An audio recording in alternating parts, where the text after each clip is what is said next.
The stars were quiet. Too quiet. For years, Earth had stayed out of most galactic matters. While alien empires argued, traded, and sometimes fought, the humans remained focused on their own world building, learning, watching. The Galactic Council had often said, "Let Earth be." They are not ready. But those who studied humans closely, those who watched their wars, their history, their strange ability to survive anything knew the truth. Earth was not weak. Earth was just waiting. And then came the Drax. The Drax Empire had ruled 5 solar systems for nearly 300 years. They believed they were the strongest. Their fleets were large. Their weapons were sharp. Their pride was louder than their reason. So when a small Earth ship passed too close to one of their border worlds, the Drax reacted with anger. Without asking questions, without sending a warning, they fired. The Earth ship was destroyed in less than 6 seconds. 4 humans died that day. Their names were unknown to the stars, but their deaths would soon shake every world in the galaxy. Inside the Galactic Council chambers, hundreds of species gathered. Some had tentacles, some had wings, some shimmered like light. But all of them turned to the center where a tall, thin figure stood, the Earth Ambassador, Marek Silva. He didn't speak loudly. He didn't threaten. He simply said, "4 of our civilians were killed. We ask for justice." The Drax warlord on the opposite side, General Kron, laughed. "Justice?" He growled, his voice full of mockery. "Then teach your people not to fly near our space. They were warned. And now they're dust." The room went silent. Some alien leaders looked away. Others closed their eyes. They knew what was coming. They had seen it before once. 100 years ago, another race had attacked Earth. They had also laughed. They were never heard from again. Ambassador Silva nodded once. "I will return this message to Earth," he said calmly. "But I will add a warning to it, for you." General Kron crossed his arms. "And what would that be?" Silva met his eyes. "We do not start wars, General. We end them." He left the chamber without saying another word. On Earth, silence filled the skies. There were no protests, no speeches, no music or marches, only quiet work in hidden bases, quiet commands in underground labs, quiet movement of ships that had never been seen by the stars. They were called the Ghost Fleet. These ships had no records, no names, no broadcasting signals. They didn't appear on any scanners. They were not on maps. They were built in the shadows, far from any eyes, powered by technology that even Earth's allies didn't know existed. Each ship had one purpose: strike once, leave nothing. At the center of the fleet stood the command ship Eclipse 1, and inside it, Captain Reyna Voss. She had no medals, no social media, no history the Drax could read. But she had trained for this mission her entire life. Her father had died in the first alien attack decades ago. And since then, she had waited for the day Earth would be forced to reply not with words, but with fire. In the blackness beyond Pluto, the Ghost Fleet gathered. Hundreds of ships hovered in complete silence. No lights, no sounds, no signals. Just dark shapes in the endless night. Captain Reyna stood on the bridge, watching the map on the screen. It showed a red dot blinking. Drax border colony, Orcal 9. A minor planet. Small population. Light. Defense. Perfect target. "Time to arrival?" she asked. A voice replied from behind her. 2 hours, Captain." "Should we send a warning?" Reyna didn't blink. "No, let them feel what we felt." Back in Drax territory, General Kron sat on his throne of metal and bone.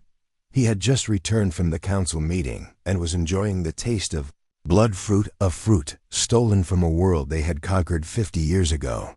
He was laughing. "Again, humans bark but don't bite," he told his commanders. "They're like those soft-worlders from Delon Prime, full of emotions, weak when pushed." He had no idea that 43 minutes away, a fleet the size of a moon was entering his Territory silent and unseen. The alarm came too late. General.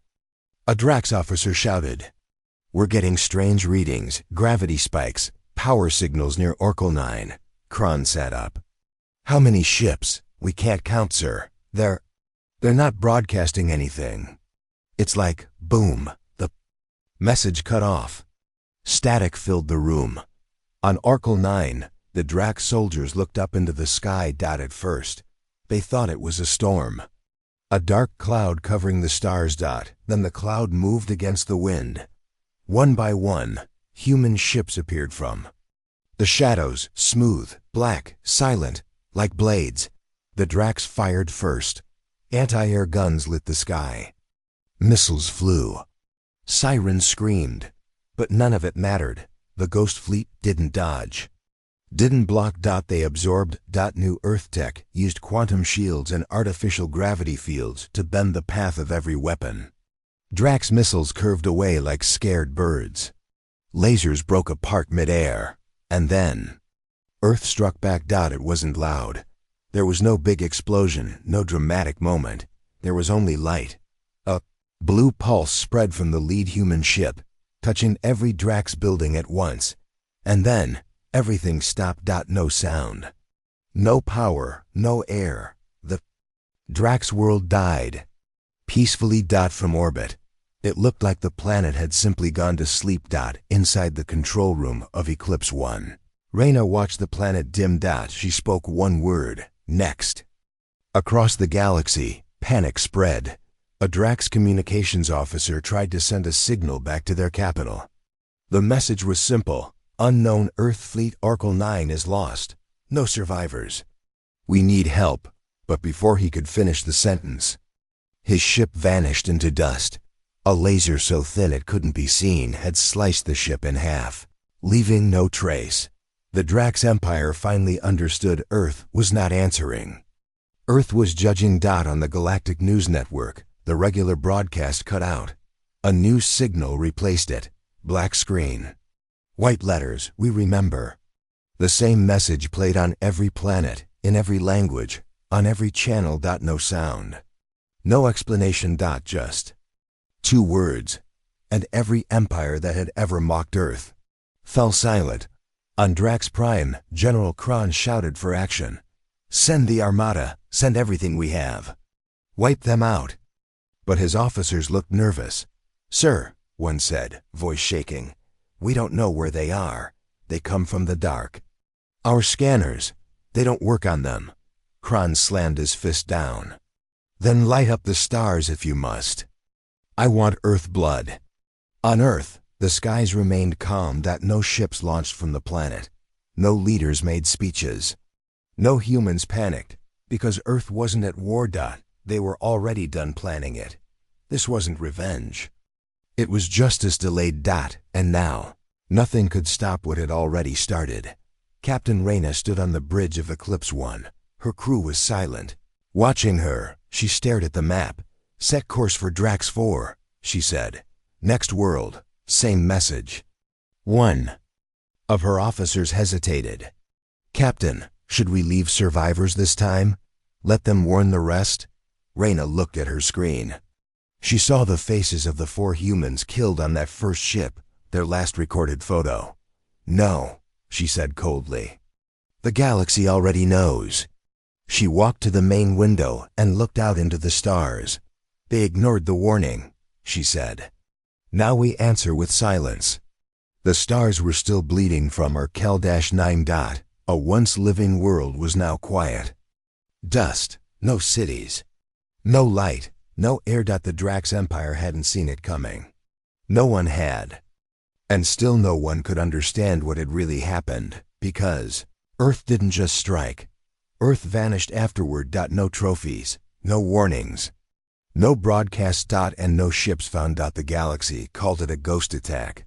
But to Earth, it was only the beginning. Far beyond Neptune, in deep space where light barely reached, hundreds of black ships floated in silence. They were hidden behind energy-shielded asteroids. Each ship had no ID, no signal, and no sound. This was Earth's secret weapon.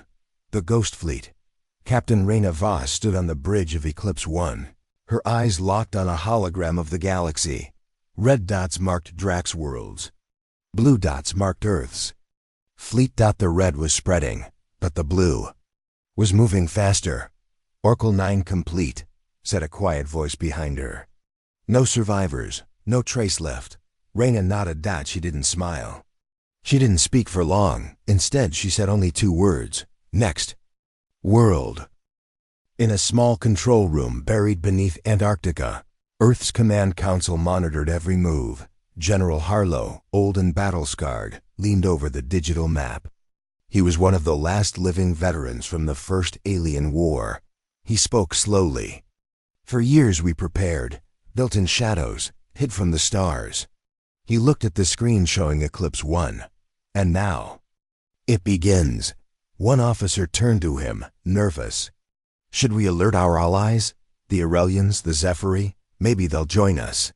General Harlow shook his head.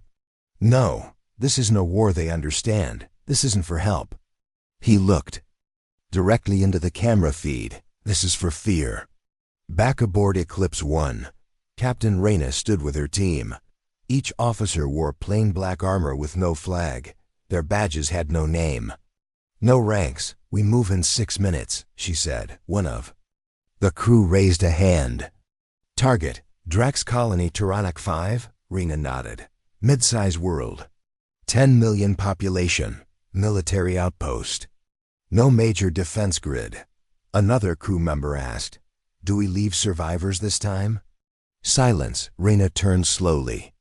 Did they leave any of ours? No one answered. She stared at the star chart. Burn it, all of it. Meanwhile, on Tyrannic 5, life went on like normal. The Drax civilians didn't even know about Oracle 9 yet. Children played in the red dust streets. Soldiers patrolled lazy paths. Markets sold alien meat and metal tools. They believed the Empire would always protect them.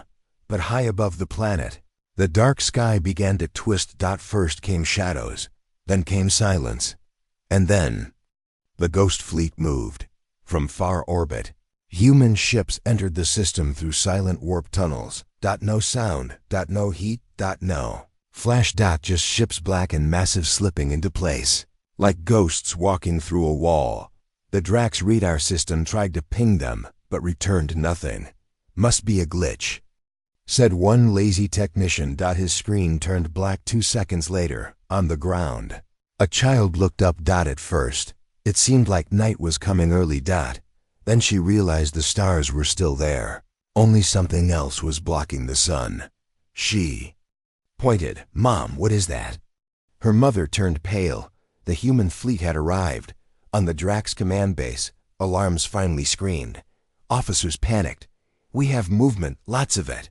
Where's the ID? What ships are those? No answers, no. Signal, no power signature. What is this? A general shouted. Fire everything. Don't wait. Missiles launched. Plasma cannons roared. The sky lit up in color, but none of it hit. Back on Eclipse 1, the crew watched calmly. Human defense tech was unlike anything the galaxy had seen. Earth had designed it in secret after decades of silence and betrayal. Every incoming attack was bent, redirected, or disarmed mid-air. As one officer joked, it's like rain hitting an umbrella made of stars.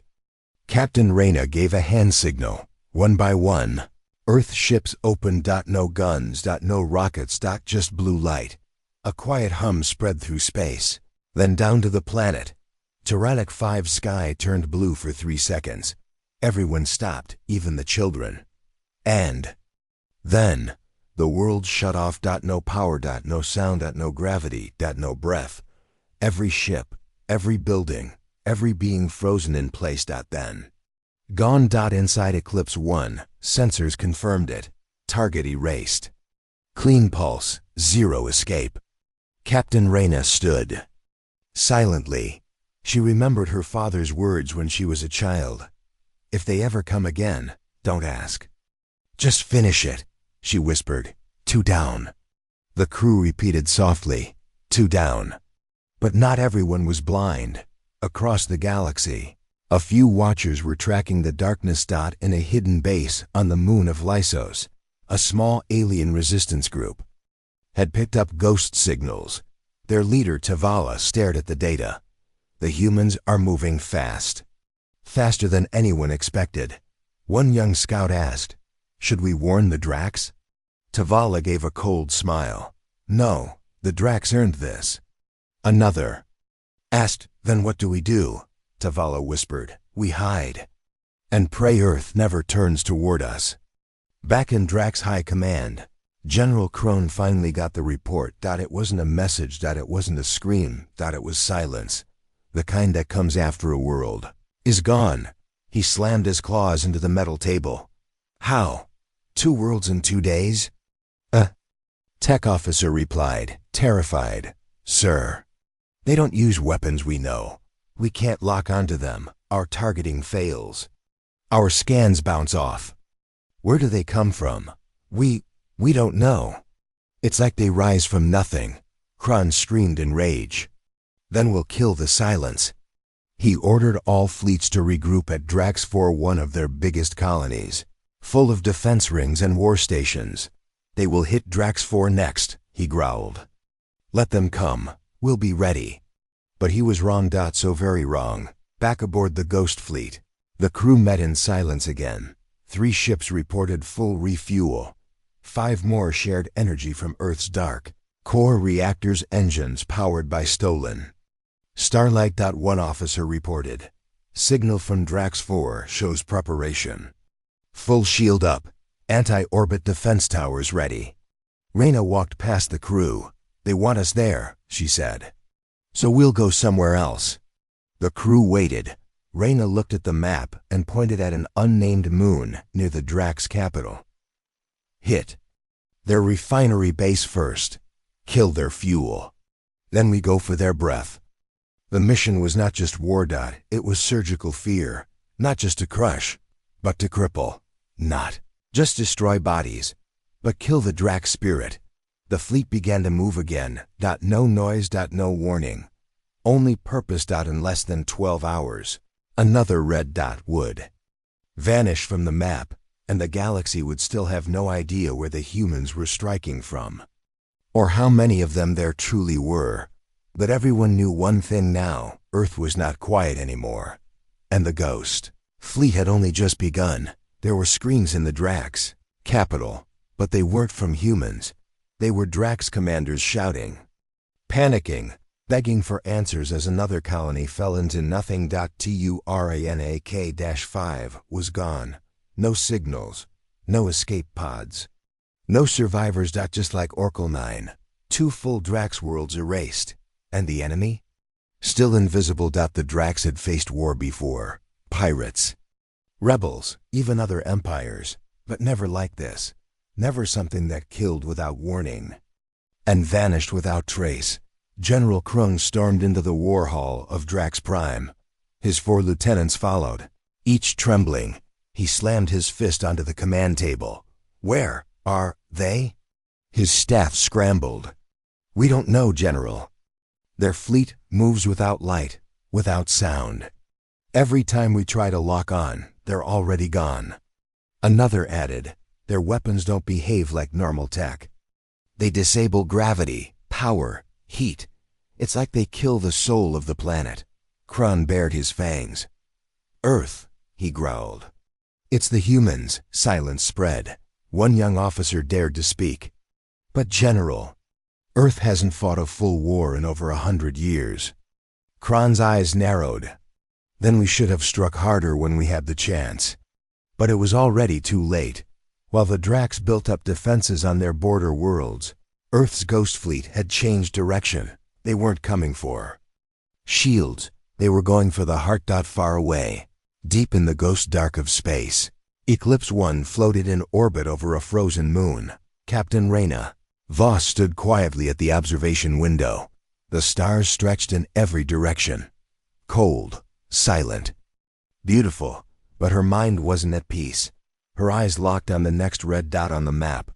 Varlin, not a colony, not a mine, a homeworld. One of the 5 main Drax worlds.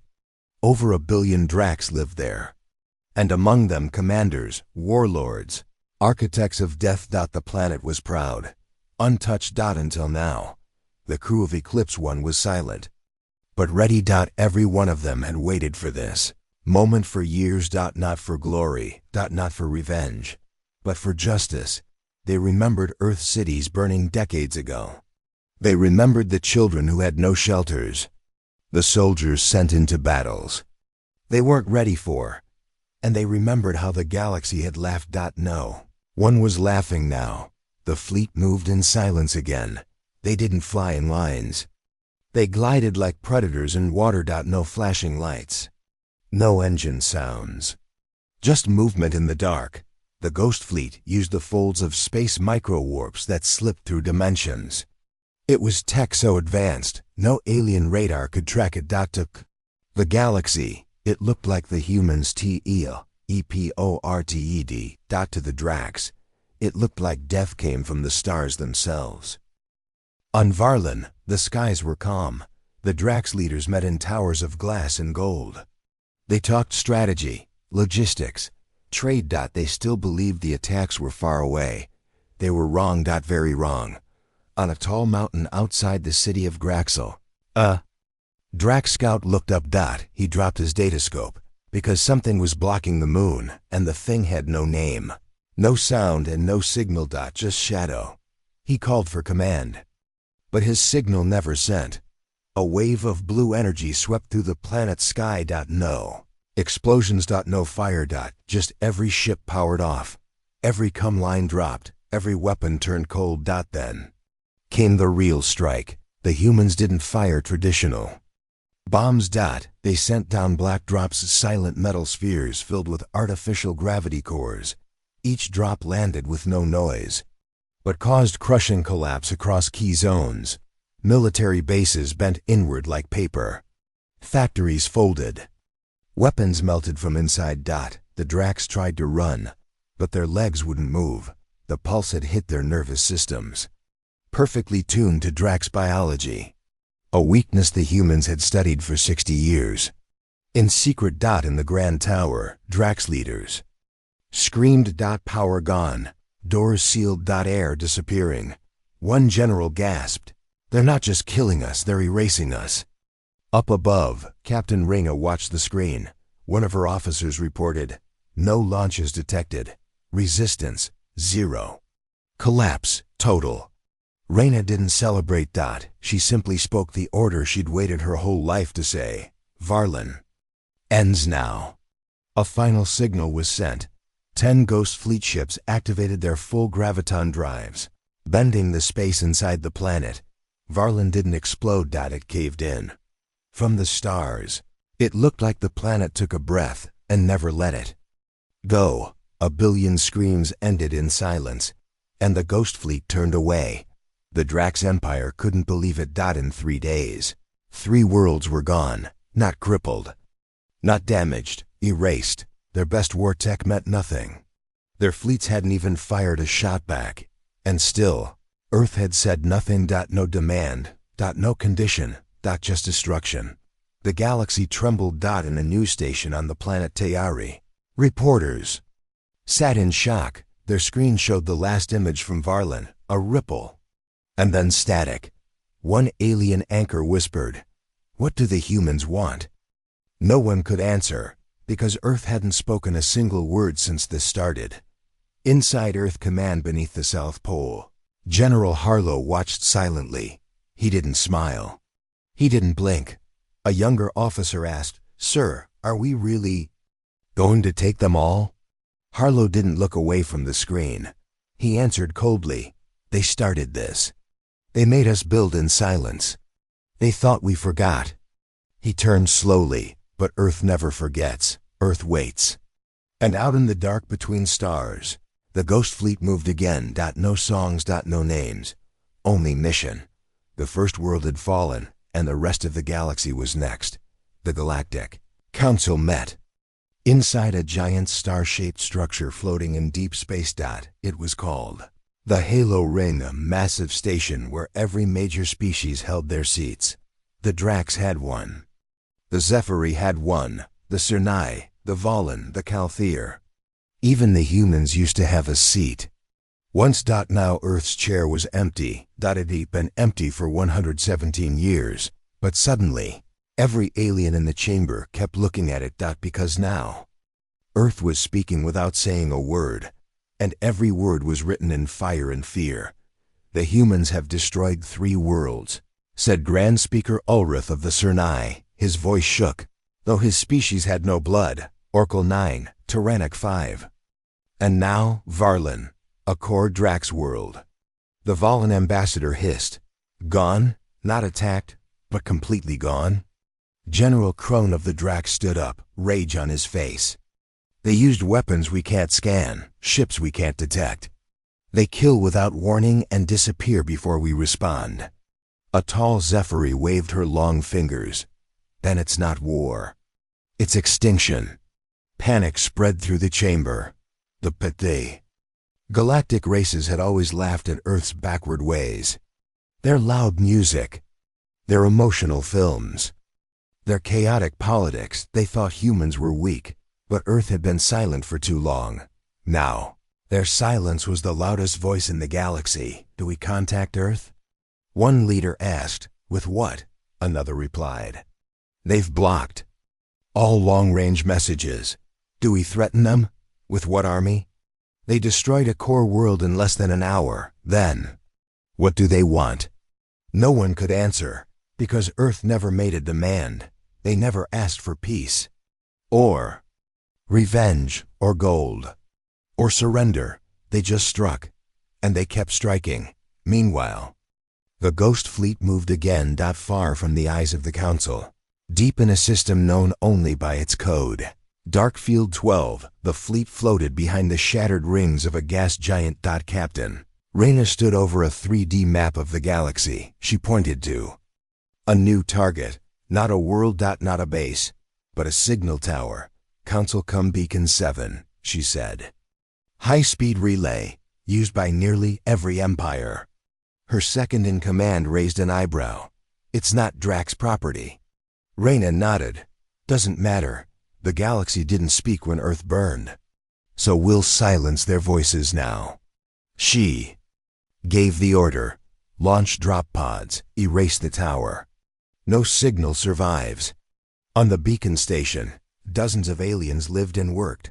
They had families. They had nothing to do with war. But the Ghost Fleet didn't use emotion. They used logic. And logic was cold. Rena's logic was simple. If the galaxy let Earth be attacked once, then the galaxy was part of the problem. The tower's staff looked out their windows as the darkness swallowed the stars. 1 second, the comms were buzzing. Next second, nothing. No sound. No escape. A pulse wave rolled through the station like a hand wiping a CHLK BOARD. No fire. No bodies, just emptiness. Everything gone. Back in the Halo ring, a Council tech officer shouted, "We've lost Beacon 7. All transmissions in that sector are cut off." More panic. Was it another alien strike? No, said the Drax. General, his voice like stone. It was Earth. Speaker Ulrith gasped. They're hitting non-Drax targets now? Kron growled. They're hitting anyone who stayed silent. Anyone who watched us burn their cities a century ago. Anyone who didn't stand up. He glared around the chamber, and that means all of you. Suddenly, fear turned to guilt. The Zephyri ambassador stood. We must send a message together, a united plea. To stop Earth? Someone asked. To understand Earth, she replied.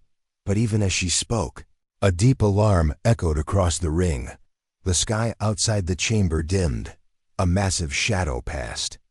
By the outer glass dot, it looked like a moon. But it wasn't. It was a human ship. One none of them had ever seen. In orbit over the Halo ring. The Eclipse Nova hovered. It was larger than any known fleet ship, covered in black star-forged armor. No windows. No signals. Just one glowing line along the hull, pulsing like a heartbeat. Inside it, Captain Reyna stood alone in the command deck. She stared at the Halo. Rin's council chamber on her screen. She spoke quietly. They all sat in. That room when Earth cried, when we begged, when we bled. Her officer asked, "Should we strike the station, Captain?" She paused and then shook her head. "No, let them live." The officer looked confused. Why? Rina's eyes burned. Cold, so they stay afraid. Inside the council, the lights returned, but no one spoke. Not for a full minute, because they'd all seen it. Earth could have wiped them out, but didn't. And that was worse. That meant Earth was choosing targets. That meant Earth was hunting. Meanwhile, on a small mining planet called Vera's 3, word of Varlin's destruction reached the outer colonies. Aliens packed up. Ships fled. Miners refused to work. Traders left their stations empty. Even pirates went silent, because no one wanted to be noticed by Earth. Across the galaxy, a new name was being whispered. Children spoke it in fear. Commanders spoke it in silence. A name once mocked. Now it froze. Blood, humanity. Inside Earth's secret command bunker, General Harlow watched the news reports from across the galaxy. Panic, riots, abandoned posts, of fear. Officer turned. "Sir, morale across enemy systems is collapsing. Entire border regions are unguarded now." Harlow nodded slowly. "Then it's time." He sent a signal to the Ghost Fleet. Back in the Eclipse Nova, a new order arrived. Rina read it. Her crew stood, waiting. She smiled. But it wasn't joy. It was justice. She turned to her crew. "Set course for Drax 4. The crew whispered in unison. Let the world tremble. Because Earth wasn't done. The Council had panicked. But the next part wouldn't be fear. It would be judgment. And the next world would fall in flame. Drax 4 was not just another planet. It was sacred. It was where the first Drax warlords were born. Where the Drax Empire began. Where their first conquest started. No alien army had ever stepped foot on it. Not in 10,000 years. The people believed it was untouchable. But the humans didn't believe in legends. They believed in justice. And justice was on its way. From the far edge of the Drax system, the black shape of Eclipse Nova entered orbit. It moved without sound. No radio waves. No heat. No light. Just a black shadow crossing the stars. And behind it, dozens of other ships appeared, each one shaped for war, cloaked in silence. The Ghost Fleet had arrived, inside the main city of Drax 4. Bells rang. Not warning bells, ceremony bells, because the Drax still believed they were safe. Still believed humans couldn't reach this far. In the Palace Tower, Supreme Warlord Kars stood on his balcony. He looked proud. Calm, powerful. Around him, hundreds of soldiers in armor stood ready, not for battle, but for display. A message was being sent to the galaxy. Even Earth fears this place.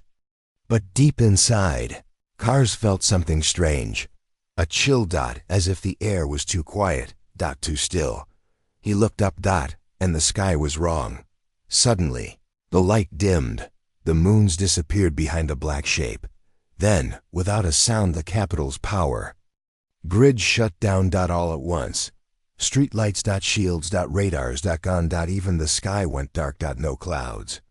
No sun. No stars. Just black. Captain Reyna stood in the bridge of Eclipse Nova, watching the sensors. EMP net complete, her officer said. All city functions disabled. Military bases offline. Reyna didn't blink. They bragged about this planet, she said quietly. Time to rewrite their history. She turned, launched the beacons. From above, small objects rained down, thin metal rods with glowing cores. Each one struck the surface like a silent lightning bolt. And then activated. Blue domes of light appeared, blocking signals, freezing weapons, stopping vehicles. The Drax army tried to respond. Their weapons wouldn't fire. Their ships wouldn't lift. Even their armor systems locked. Kars shouted, "What is happening?" No one had answers, because the enemy hadn't. even fired a gun. The enemy had already won. Then came the voices. From speakers dropped with the beacons. A message played in hundreds of languages. This is not a war. This is judgment. You struck Earth. You killed the innocent. You laughed as we begged for help. Now you will answer. And then came the sound, a deep pulse from the sky, like the heartbeat of a god. Boom, boom. It shook the mountains. It cracked the towers. And with each beat, another piece of Drax 4 collapsed. The Supreme Warlord ran to his command room. Screens showed chaos, troops frozen, bases turning dark, ships falling from the sky. Then the worst news came. "Sir," one officer shouted, "the planet core, it's destabilizing." "What?" "They're not just destroying the city, they're cracking the planet." The Ghost Fleet had sent their heaviest weapon, the Earth Splitter, a device hidden in a beam of graviton. Particles focused through the planet itself. It didn't explode. It tore. Slowly. Quietly. From inside. The Warlord sent out a signal to the Council. Begging. Double quotes. "We need help. Earth is destroying our world. They'll come for you next. Please." But the Council didn't answer, because they were afraid they might be next. On board Eclipse Nova, Reyna received the signal. Her crew asked, "Should we respond?" Reyna looked at the message for a long time. A Drax warlord, bleeding, crying. Begging. She whispered one word. "No." Then the quake began. The ground split across Drax 4. Buildings fell. Oceans boiled. Volcanoes erupted from the plains. The planet wasn't being bombed. It was being broken.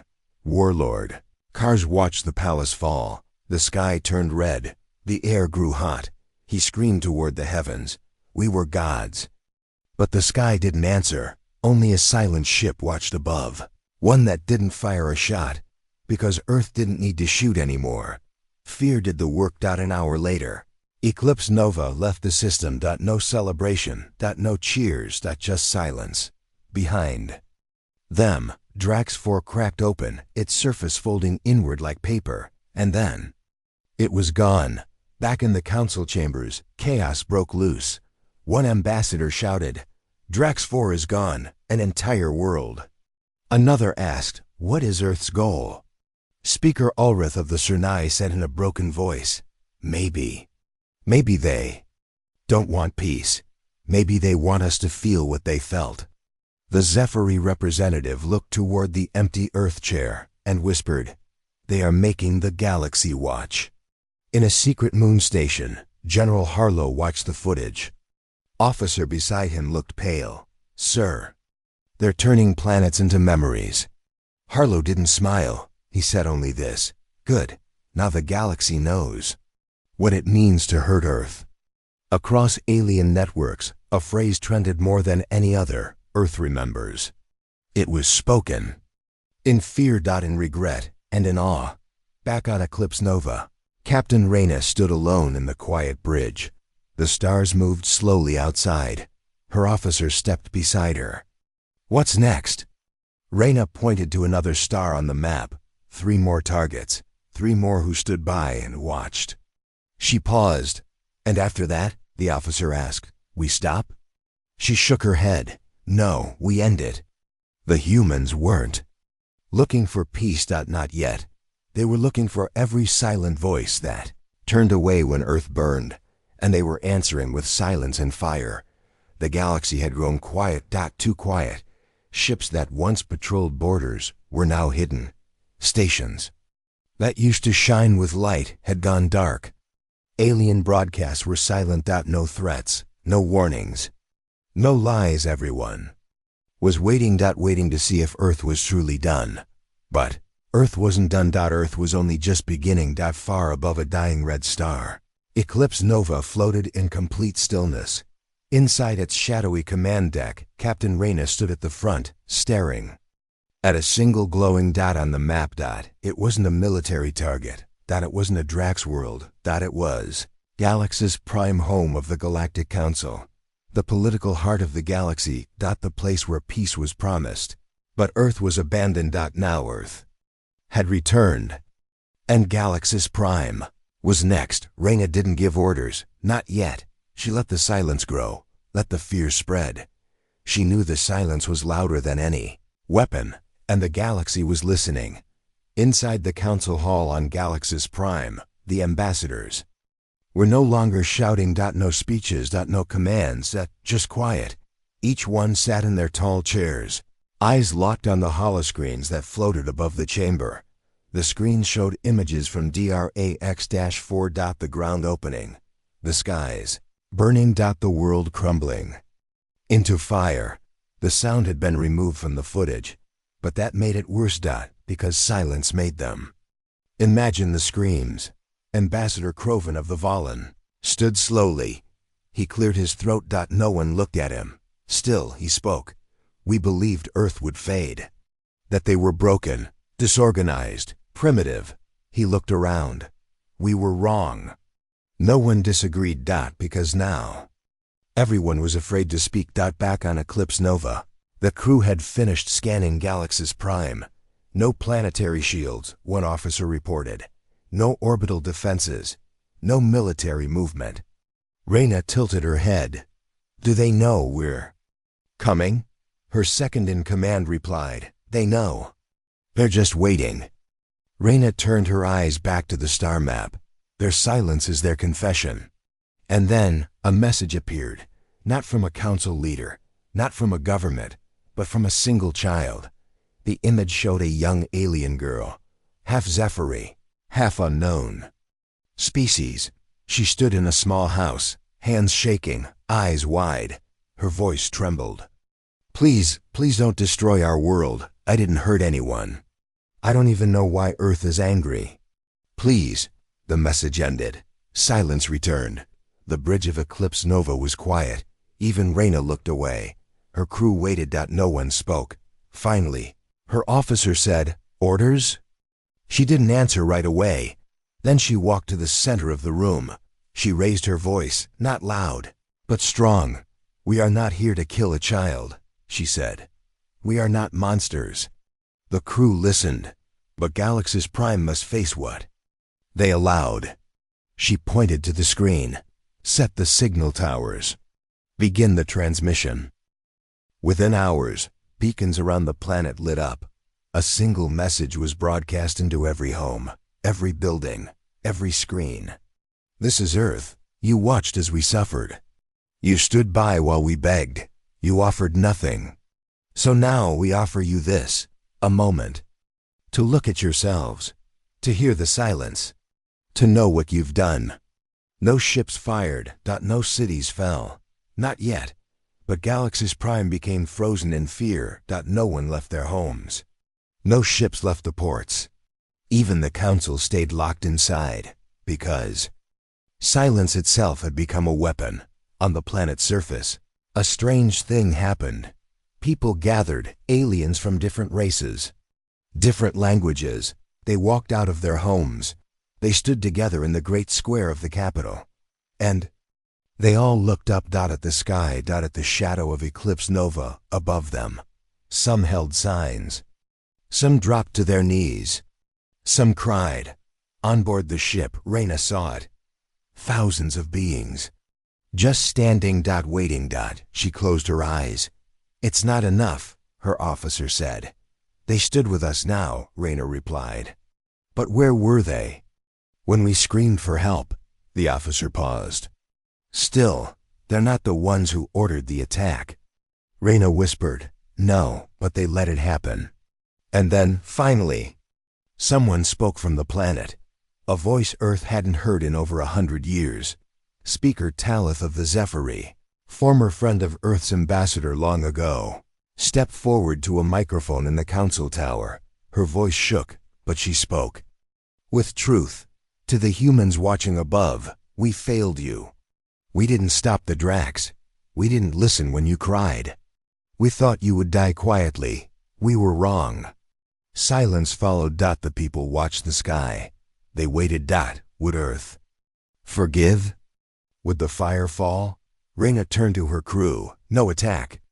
The room froze. No destruction. Not yet. Her crew didn't cheer. They just listened. Send a final message, she said. The officer nodded. And moments later, a glowing ring of text appeared in the sky above Galaxis Prime. You are not saved. You are watched. Across the galaxy, news spread faster than light. Galaxis Prime had been spared, but not forgiven. The fear didn't end. It deepened. Because now, Earth didn't have to destroy a world. They just had to arrive, back on the surface. Speaker Talith whispered to her assistant, "Why did they spare us?" The assistant replied, "Because punishment isn't over." The galaxy understood now. Earth was not angry. They were measuring, watching, waiting, and when they moved again, it would be without warning. They weren't warriors. They weren't leaders. They weren't part of the Drax Empire. But they were worse. They were the quiet ones. The traitors. The diplomats. The neutral powers who shook hands while Earth burned. They smiled during Earth's suffering. They sold fuel to the Drax. They sold maps. They sold silence. And now, Earth had found them. Across the spiral arms of the galaxy, whispers spread. Like wildfire, Earth knows. Earth is hunting. Earth doesn't forget. One of those quiet empires was the Velari trade ring. Rich, clean, proud. Their worlds never saw battle. Their ships never fired weapons. Their records showed no war crimes, but their storage logs told another story. Fuel sent to Drax fleets. Food sent to blockade zones.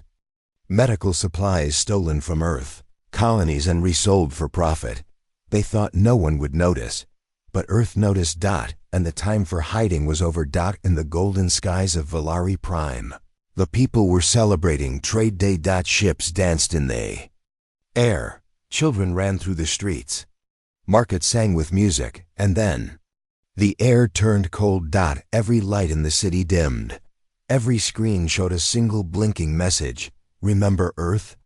Then silence. Then thunder. The clouds split open. A black shape dropped from orbit. Not fast. Not loud. It didn't need to be. The black carrier was known across 1,000 systems now, where it appeared. Justice followed. Inside the carrier, Commander Rios adjusted his gloves. He wasn't smiling. He wasn't angry. He was focused. This is not a war, he told his team. This is a memory. He looked into the camera lens. They helped destroy Earth's hope. Now we destroy their comfort. The carrier released no weapons. It dropped shadows. Jet black drones rained silently from the sky. Hundreds of them, like feathers of death. Each one landed on a Velari structure power plants, data towers, banks, government vaults. And one by one, the drones began to erase. Not just destroy. Erase. The Velari Empire had built its power on data. On deals, on hidden money. In minutes, those records were gone. Entire fortunes disappeared. Trade routes lost. Passwords wiped. Laws deleted. Velari's economy died. Without a single shot fired, the Velari Prime Chancellor ran to her control room. She screamed, "Why aren't they talking? Where are the demands?" Her guards said nothing. There were no demands. Earth wanted nothing. They had come to make a statement. And that message was clear. You don't get to stay clean. In the stars above, the black carrier turned away, but it left one thing behind. A tower-sized beacon in the city square. It pulsed blue every few seconds, and every being who looked at it saw the same words. Again and again, you traded while Earth bled. You profited from silence. We didn't forget. The Velari weren't destroyed. They were broken, and Earth moved to the next name. The K-Theron bank worlds were next. They had given no weapons to the Drax, but they gave loans. Big ones. They funded war machines. They charged Earth colonies 300% interest during the food shortages. They froze refugee accounts. Earth sent a message first. One line, "You owe us." The Ktheran laughed. So Earth reprogrammed their sons. On Kthera 9, the sky dimmed for exactly 60 seconds. Stars around the system bent strangely. Like ripples in water. It was a warning. Earth's gravitational weapons had touched the local star just slightly, enough to cause panic. The Keitharan leaders screamed, "They could collapse our sun," and Earth answered, "Yes." The banks paid. They emptied their vaults. They transferred wealth to every Earth colony. And Earth took every credit. Then erased their digital cores anyway, because money couldn't pay for silence. Meanwhile, smaller races began to panic. The Tauro, a quiet, peaceful species known for staying out of politics, sent a message, "We didn't do anything." And Earth replied, "That's the problem." Earth wasn't just hunting monsters. They were hunting cowards, the ones who looked away, the ones who said, "It's not our fight," the ones who watched humans beg for help and did nothing. And now, one by one, they were being remembered. On a deep space relay station, an alien technician found an old Earth file, a transmission from years ago, a video message from a child on Earth, covered in ash, eyes full of tears. She spoke into a broken camera. "Please. Someone, anyone, we're still here. Please don't forget us." No one answered back then. But now? Now the galaxy remembered. And Earth remembered who stayed silent. Not every target was rich. Some were hidden, secret bases, spy satellites, private prisons where Earth refugees were sold off as workers. Earth found them, and Earth made them vanish. On board Eclipse Nova, Captain Reyna received dozens of messages a day. Some were threats, some were apologies, most were begging, "Please don't come here. Please, we're sorry. Please, we were scared." But Reyna no longer replied. She just marked their names, because Earth had a list, and the list was still long. The galaxy now lived in fear of silence. If Earth stopped talking, if the skies grew quiet, if the stars bent the wrong way, they knew what was coming. One Drac survivor sent a message, "You humans became monsters." And someone from Earth replied, "No, you just forgot we were human." The stars had never been so quiet.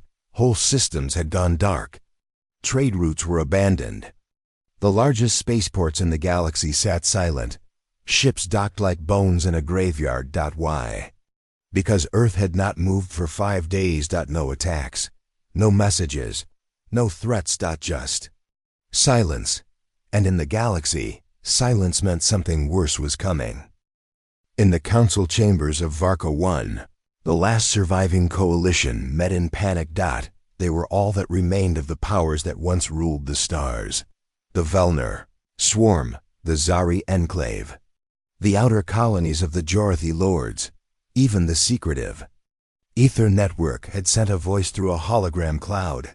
Each one had helped the Drax Empire in secret. Each one now hoped Earth would forget. But Earth wasn't forgetting. Earth was watching. And today, Earth would speak. At exactly 0700 Earth Standard Time, a signal appeared in every system. It bypassed security. It hijacked satellites. It forced every screen to glow with blue light. And then, Earth's voice echoed through every world. "You started this war with lies, betrayal, and silence. You backed the Drax Empire while our children starved. You watched us fall. You wanted us to disappear. Now you'll listen." A dark figure appeared on the broadcast. Captain Reyna. She stood in the command bridge of Eclipse Nova. Behind her, the stars swirled in silence. She didn't raise her voice. She didn't threaten. She promised. "We are not the ones who wanted war. We asked for peace. You gave us pain. We didn't ask for revenge. You forced our hand. And now you will answer." The screen changed again. Now it showed images Earth colonies reduced to ash. Dead children in abandoned shelters. Humans floating in the void, begging for help. And then, Drax soldiers laughing. Velner ships delivering weapons. Council leaders turning away. The galaxy couldn't deny it now. Earth had the receipts. On Eclipse Nova, the final plans were ready. Reyna looked at her crew. "The last empire has not answered," she said. "Do we give them time?" "No," her officer replied. They gave us none. The final target was not a military world. It was Coronex, a hidden fortress moon owned by all surviving council members. It held the I-vaults, the war prophets, the command centers. And it would be Earth's final message. 5 human fleets dropped out of warp in perfect silence. No music, no warning, just the black triangle ships Earth had become feared for. They hovered like ghosts. Then they attacked. Coronex had shields. It had weapons. It had orbiting mines. None of it mattered. Earth didn't fire lasers. They fired truth. Hacking waves hit the moon like lightning. Every drone turned against its master. Every shield failed from inside. And then came the hammerfall. Single rod of pure metal, heavier than anything Coronex had ever faced. Dropped from orbit at near light speed. It hit the command base like a silent god's fist. The explosion was so massive that time itself seemed to freeze. And when it ended, Coronex was gone. Not a piece left behind. No messages followed. Earth didn't celebrate. They just turned and left. On the remaining council worlds, panic turned to silence. They knew now. No deals could save them. No lies could hide them. Earth had become justice without limits. But something unexpected happened next. On the Earth fleet's return journey, thousands of messages appeared from all over the galaxy. Some from refugees, some from colonies, some from old enemies. And one message repeated more than any other: we were wrong. Back on Earth, Reyna stood in the ruins of her old city. Nature had grown over it. The buildings were cracked, but she smiled because it was still standing. And now Earth wasn't alone. The galaxy didn't cheer. It didn't welcome Earth with gifts, but it respected them and it feared them. Child on a distant mining world looked up at the stars and asked her father, "Will the humans ever stop?" He answered slowly, "If you treat them with respect, yes. But if you lie, if you hurt them again?" He looked up, eyes full of awe. "They will return, and this time they won't wait." One final signal came from Earth to the entire galaxy. Short, cold, final. We didn't start this war, but we ended it. And we are always watching. The stars blinked. And for the first time in 1,000 years, peace began, not because of a treaty, but because Earth remembered everything. And Earth had no more mercy left to give.